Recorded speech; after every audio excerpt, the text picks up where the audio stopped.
Ini ada statement dari orang-orang Armenian. Mereka berkata seperti ini. Dalam Calvinisme, orang pilihan itu pasti beriman. Kalau orang bukan pilihan, tidak bisa beriman. Berarti iman itu bukanlah respon bebas manusia, tetapi hasil penentuan Allah. Kesimpulannya, manusia tidak punya kebebasan sama sekali untuk menentukan keselamatannya. Terus jika Allah telah menetapkan segala sesuatu bahkan sejak di dalam kekekalan, maka Allah macam apa yang telah menetapkan manusia sejak semula di dalam kekekalan untuk dibuang ke dalam neraka? Bukankah ini terdengar seperti pembunuhan berencana? Terima kasih. Oke, saya akan jawab dulu tentang kebebasan.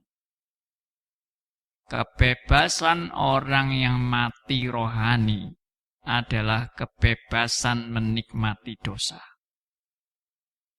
Dan dia tidak punya kemampuan untuk keluar dari dosanya. Itu kebebasannya dia. Kebebasan dalam perbudakan dosa. Itu perbelengguan kemauan kebebasan manusia. Manusia kelihatannya bebas, tapi diperbudak oleh dosa. Itu yang Arminian nggak nangkep. Bebas, aku bisa memilih. Mau ini. Tapi kamu bebasnya di dalam kebutaan. Kapan kamu bisa sampai bebas dari kebutaan? Kalau bukan Tuhan yang melahir barukan. Nah, itu poinnya. Yang kedua, Allah macam apa yang sudah menetapkan sebelum semuanya terjadi ada orang yang dipersiapkan untuk binasa? Memang jelas kita aminkan bahwa penetapan Allah untuk orang binasa sudah ditetapkan sejak kekal. Tapi Alkitab juga menjelaskan orang yang ditetapkan binasa ini dia memilih sendiri kebinasaannya dalam kenikmatan dosanya. Heran ya, orang yang ditetapkan binasa ini tidak akan nanti di neraka protes. Tuhan, aku sebenarnya kepengen masuk surga.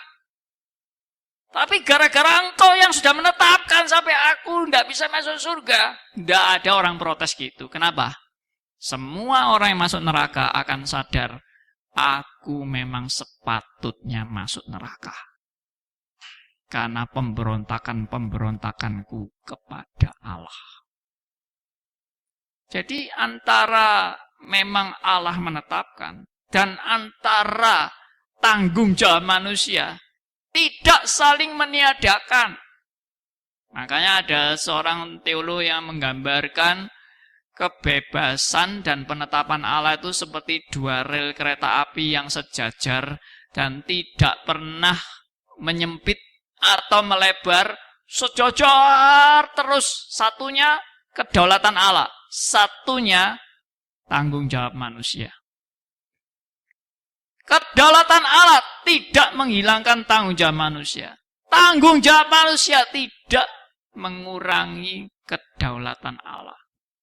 Dan itu dua-dua di Alkitab diajarkan.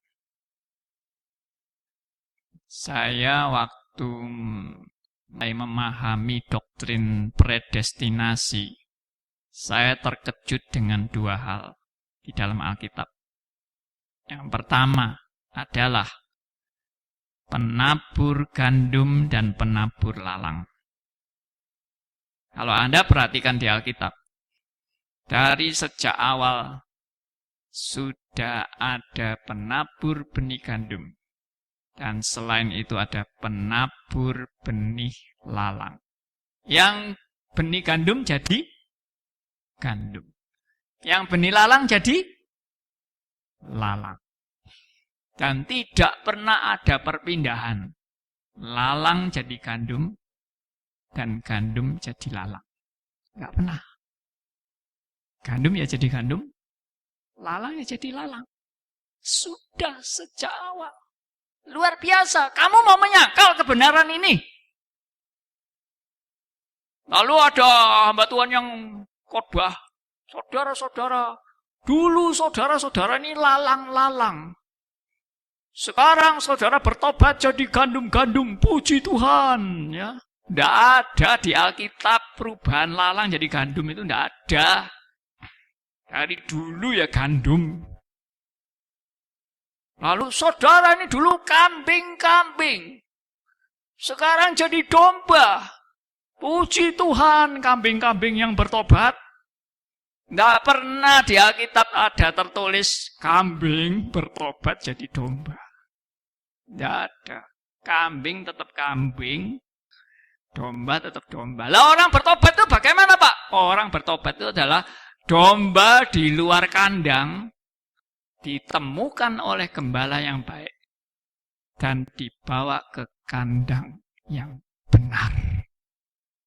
Bukan kandang yang sesat. Saudara-saudara yang percaya ini dulu domba-domba tapi masih in the coast di tempat lain yang kacau balok itu. Saudara sekarang dibawa ke kandang yang benar. Puji Tuhan, haleluya. Dan tidak ada satupun domba yang dibiarkan terhilang. Tidak ada. Gembala yang baik akan mencari domba-dombanya dimanapun berada. Dan tidak ada satupun yang terhilang. Itu berita Alkitab. Tapi gembala yang baik tidak pernah cari kambing. Loh itu bukan saya loh yang ngomong Alkitab. Saudara lo mau menolak itu? Ya berarti saudara menolak Alkitab, bukan menolak saya.